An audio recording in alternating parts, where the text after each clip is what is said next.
The Eagles' lack of depth at defensive end is hardly a revelation. After the position was neglected during the NFL draft, many assumed the team would go out and sign a free agent, and that could still be the case, but Howie Roseman doesn't exactly seem like he's in a hurry to bring in a name like Vinny Curry. So before my rhyming turns into a slurry, I wanted to explore exactly why Roseman has decided not to bring in some extra bulk at defensive end, and my only explanation is that there must have been something that we are not seeing, and that's what we're going to try and unearth today. As always, guys, make sure you leave a like and hit that subscribe button if you enjoy this content and haven't already joined our community. We would love for you to be a part of it, and we want to be the biggest Philadelphia sports community out there, and we need your help to do that so we can give you as many cool things as possible, including giveaways, events, and so much more. And as always, if you're not already checking out phillysportsnetwork.com, now's the time to start doing so. The action is ramping back up, and you need a home to keep you up to date with the latest in Philadelphia sports news without the clickbait surrounding the city, and this is the place to do so. For content from myself and all of our writers, PSN is the place to be. So the first question we need to broach is, do the Eagles actually need help at defensive end? And the only place to start is with the depth chart. So behind an aging Brandon Graham and a slightly underwhelming Derek Barnett, who needs a big year, depth is really minimal. Josh Sweat took a very nice jump forward last year and should have the edge 3 role locked in, but only because there's no one else eligible behind it. In years past, we've been used to seeing names like Chris Long, Vinny Curry, Michael Bennett fill that edge 3 and edge 4 role, giving us ridiculous amounts of production and proving to be vital assets on defense.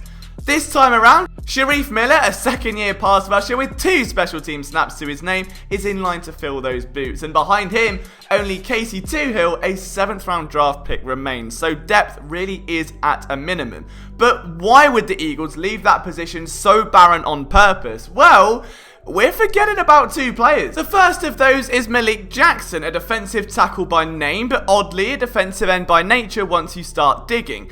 He's 6'5", 290 pounds, so around 50 pounds heavier than the average defensive end on the Eagles, but he has all the power in the world to knock offensive tackle from his perch. When looking back at his 33.5 career sacks, 8 of which came in a career year in 2017, it's easy to forget that before he and Yannick terrorized offenses in Jacksonville, he was an edge rusher.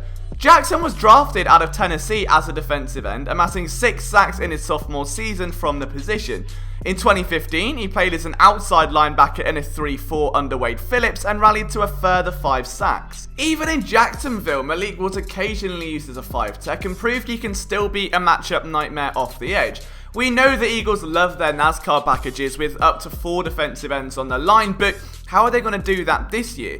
If they wanted to go all in on beefy defensive tackle sets, which I would call the Motor Trend Truck of the Year set, then Jackson would bring the element of speed off the edge. But if they did want to go full NASCAR and bring some pressure around the outside, imagine a set with Brandon Graham, Derek Barnett, Josh Sweat, and Malik Jackson. That's when things get salivating. Now, the other element to bear in mind here is that his first season, of course, was cut short just 32 snaps into his Eagles debut. As a result, the 3-year, $30 million deal now looks worrisome for a team battling cap space concerns moving forward. Between Cox, the highest paid nose tackle in the league, and Jackson, that's a lot of capital.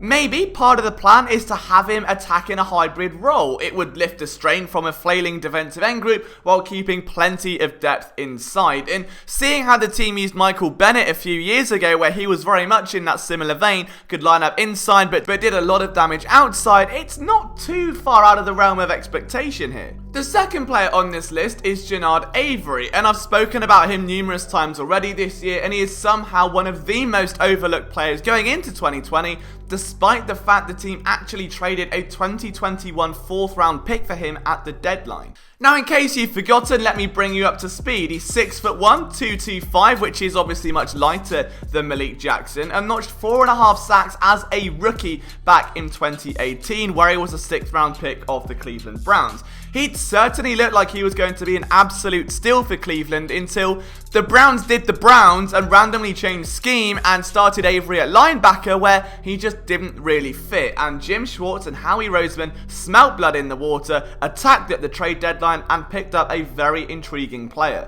Now, during his college career at Memphis, he had 44.5 tackles for a loss and 21.5 sacks.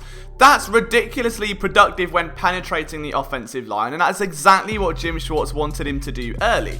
To nobody's surprise, he hit the ground running with the Eagles, starting it as a stand-up edge rusher, exploding off the line and rallying to a half sack on Mitchell Trubisky on his very first snap as an Eagle. He played in 17 special team snaps and 7% of snaps on defense that day, but by season's end, he spent most of his time on special teams with only 33 snaps on defense, falling back woefully under the radar. However, it's very important to remember that trade deadline acquisitions rarely ever show immediate upside. I mean, we all remember Golden Tate, right? And without going back even further, deadline trades can be tricky at first. Amari Cooper is one of the only exceptions to a rule that demands so much from players moving. From moving their families to a new city, learning a new system, new terminology, mingling with new teammates, and performing like nothing's happened in the crucial part of the season, it's a lot of weight on their shoulders. So, with a lack of depth at the position and Avery's skill set matching up perfectly with what the Eagles need, it's not too far-fetched to believe that with a full off-season ahead of him, that he too could be an X factor at the defensive end position. If Jackson and Avery do rotate into the fold, things could get very interesting very quickly. Graham, Barnett, Sweat, Jackson and Avery suddenly sounds like a much more lethal combination of edge rushers than the one the Eagles currently have, and it is absolutely one Schwartz should be more than keen to explore. But what do you think, guys? What are your opinions on this? Do you want to see these two players break out at defensive end, or would you rather see Malik Jackson stay inside due to the injury crisis we've seen in recent years at defensive tackle? Let me know down in the comment section below. From myself, Liam Jenkins, I really appreciate the time you take to watch this video. We'll see you soon.